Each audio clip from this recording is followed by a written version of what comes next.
হাতি পৃথিবীর বৃহত্তম স্থলচর স্তন্যপায়ী প্রাণী। এটি একটি বন্যপ্রাণী হলেও মানুষের সঙ্গে ঘনিষ্ঠ সম্পর্ক স্থাপন করে এসেছে বহু যুগ ধরে।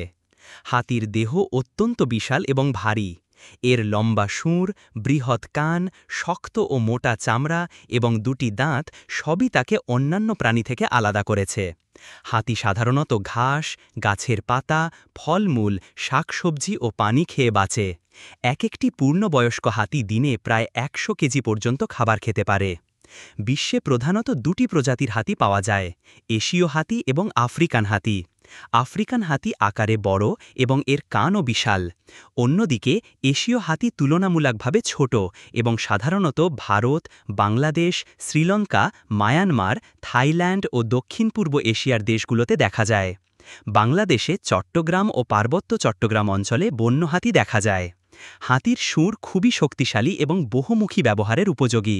হাতিরা শুঁড় দিয়ে খাবার তোলে, পানি পান করে এবং কখনো কখনো নিজের সুরক্ষা বা আক্রমণের অস্ত্র হিসাবেও ব্যবহার করে। তাদের দাঁত, যাকে দাঁত বা হাতির দাঁত বলা হয়, সাধারণত পুরুষ হাতিদের বড় হয়। এই দাঁত দিয়ে তারা মাটি খুঁড়ে খনিজ আহরণ করে, গাছের বাকল ছাড়িয়ে খায় এবং আত্মরক্ষার কাজেও ব্যবহার করে। হাতি খুবই বুদ্ধিমান প্রাণী। তারা দীর্ঘ সময় কিছু মনে রাখতে পারে এবং একে অপরের সঙ্গে সামাজিক সম্পর্ক স্থাপন করে চলে। দলবদ্ধভাবে চলাফেরা করে এবং একদল হাতির নেতৃত্ব সাধারণত একটি অভিজ্ঞ মাদি হাতি দেয়। হাতিদের মধ্যে পরস্পরের প্রতি সহানুভূতি ও সহানুভূতিশীল আচরণ লক্ষ্য করা যায়। কোনো হাতি আহত হলে অন্যরা তাকে সাহায্য করে এবং মৃত হাতির শবদেহ ঘিরে তারা বিষণ্ণতা প্রকাশ করে। মানুষ প্রাচীনকাল থেকে হাতিকে বিভিন্ন কাজে ব্যবহার করে আসছে। ভার বহন, কাঠ টানা, বন পরিষ্কার এবং উৎসব অনুষ্ঠানে শোভাযাত্রার অংশ হিসাবে হাতির ব্যবহার দেখা যায়। বিশেষ করে ভারত ও থাইল্যান্ডে ধর্মীয় অনুষ্ঠানে হাতির বিশেষ ভূমিকা রয়েছে। তবে আজকের দিনে হাতির সংখ্যা আশঙ্কাজনকভাবে কমে যাচ্ছে। বন উজাড়, মানুষের আগ্রাসন, অবৈধ শিকার এবং হাতির দাঁতের জন্য চোরা শিকারীরা তাদের হত্যা করছে।